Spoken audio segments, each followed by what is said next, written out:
প্রস্তাবিত বাজেটকে ভুল ভ্রান্তি, সংস্কার বিমুখ আর সাম্য বিরোধী হিসেবে আখ্যা দিলেন বেসরকারি গবেষণা সংস্থা center for policy dialogue CPD. বাজেটের নানা দিক নিয়ে সমালোচনা করেছে বিএনপি, জামায়াত, এমনকি এনসিপির নেতারাও।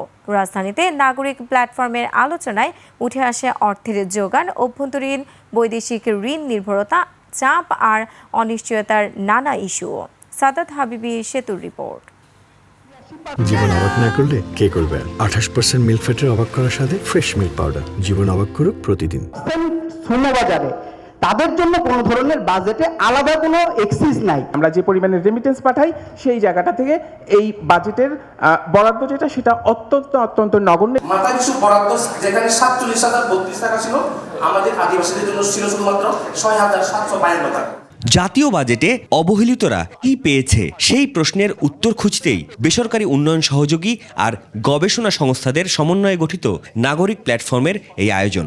প্রায় 3.5 ঘন্টার আলোচনায় সামনে আসে বাজেট বাস্তবায়নে অর্থের জোগাড়, ব্যয়, অভ্যন্তরীণ বৈদেশিক চাপ আর অনিশ্চয়তার নানান ইস্যু। আমাদের যে আমদানি হয় এলএনজি এবং তেল, এই আমদানি নির্ভরতা কত বিপদ আনতে পারে এটা সামনে আবার আমরা আরো টের পাবো। অবহেলিতরা তখনই বেনিফিটেড হবে যদি বিনিয়োগ হয়, বিনিয়োগ হলে আপনার কর্মসংস্থান তৈরি হবে। জামায়াতে ইসলাম ও এনসিপি মনে করে বাজেটে জুলাই চেতনার প্রতিফলন হয়নি, আর বিএনপির অভিযোগ আরও গুরুতর।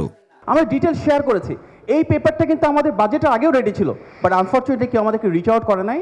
আমরা আমাদের মতো ইনফর্মাল চ্যানেলে ফিডব্যাক দিতে চেয়েছি, ইন্টিগ্রেশন হয় নাই। রাজনীতিবিদরা আমরা আসল জায়গায় একমত হইতে পারি নাই। ছাত্র জনতার অভ্যুত্থানের যে আকাঙ্ক্ষাগুলো ছিল, যেই চাওয়াগুলো ছিল, সেই চাওয়াগুলোর প্রতিফলন আমরা দেখতে পাইনি। সংস্কারের আশা জাগানিয়া পরিবেশ থাকার পরও বড় ধরনের কোনো পুনর্গঠন না থাকায় সমালোচনা হয় বাজেটের নানা ইস্যুতে। এখন বলা হচ্ছে মিসড অপরচুনিটি, আমি বলবো লস্ট অপরচুনিটি।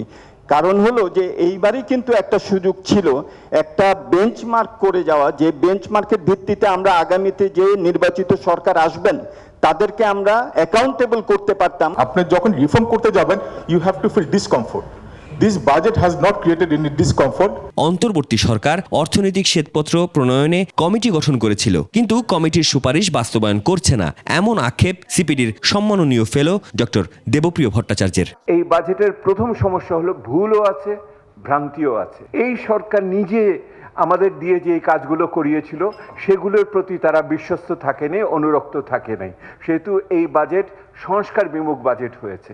তৃতীয়ত, এই বাজেট সেই অর্থে সাম্য বিরোধী বাজেট হয়েছে। স্বাভাবিকভাবে প্রশ্ন আসে, আদতে প্রস্তাবিত বাজেট নিয়ে সন্তুষ্ট কোন পক্ষ? আপনার জানা ছিল কিন্তু আপনি তো আর পরেও করেননি। সাদাত হাবিবি সেতু, 21 টেলিভিশন, ঢাকা।